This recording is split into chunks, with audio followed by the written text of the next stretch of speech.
গল্প শেষ রাতের যাত্রী। রাত তখন 12:15।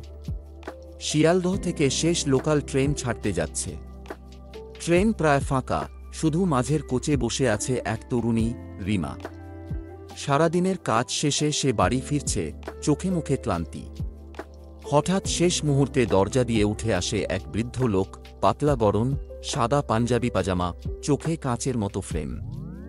সে ধীরে ধীরে এসে রিমার বিপরীতে বসে পড়ল।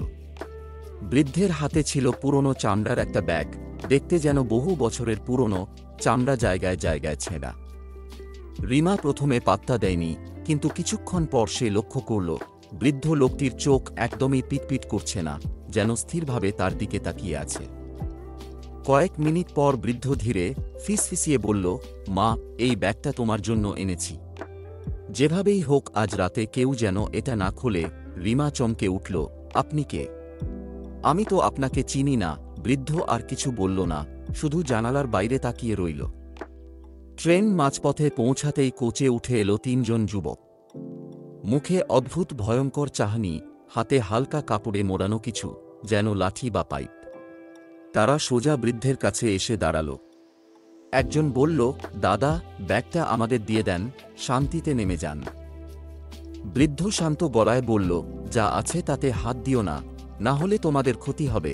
কিন্তু কথার পরেই তারা ব্যাগ ছিনিয়ে নেওয়ার চেষ্টা করল। মুহূর্তের মধ্যে বৃদ্ধ রিমার হাতে ব্যাগটা ঠেলে দিয়ে বলল, তুই পালা, দৌড়ে পালা যতদূর পারিস।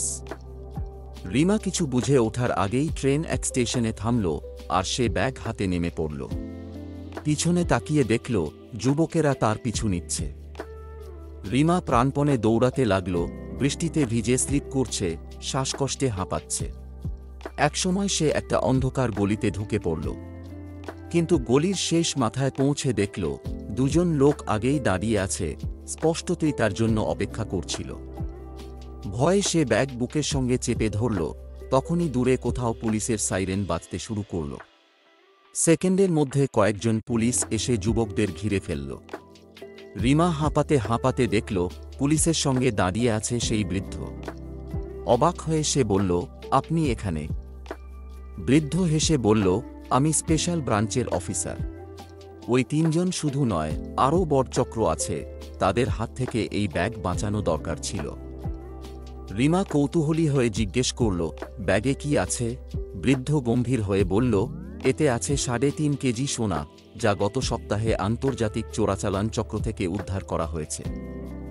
তারা জানত আমি এই ব্যাগ নিয়ে ফিরছি, তাই তোমাকে ঢাল হিসেবে ব্যবহার করলাম, কারণ তুমি ছিলে একমাত্র সাধারণ যাত্রী যাকে তারা সন্দেহ করবে না। রিমা হতবাক হয়ে বলল, মানে আমি পুরো সময় আপনার অপারেশনের অংশ ছিলাম? বৃদ্ধ হেসে বলল, তুমি আমার জীবন বাঁচিয়েছ, মা। এরপর বৃদ্ধ ব্যাগ হাতে নিয়ে চলে গেল পুলিশের সঙ্গে। রিমা প্ল্যাটফর্মে দাঁড়িয়ে ভাবল, সত্যি মাঝে মাঝে এক অচেনা মানুষ হঠাৎ এসে জীবনের সবচেয়ে ভয়ঙ্কর আর অদ্ভুত অভিজ্ঞতা দিয়ে যায়, আর সেই অভিজ্ঞতা হয়তো সারা জীবন ভোলা যায় না। এইরকম আরও গল্প পেতে চ্যানেলটি সাবস্ক্রাইব করুন। দেখা হচ্ছে পরের ভিডিওতে। ধন্যবাদ।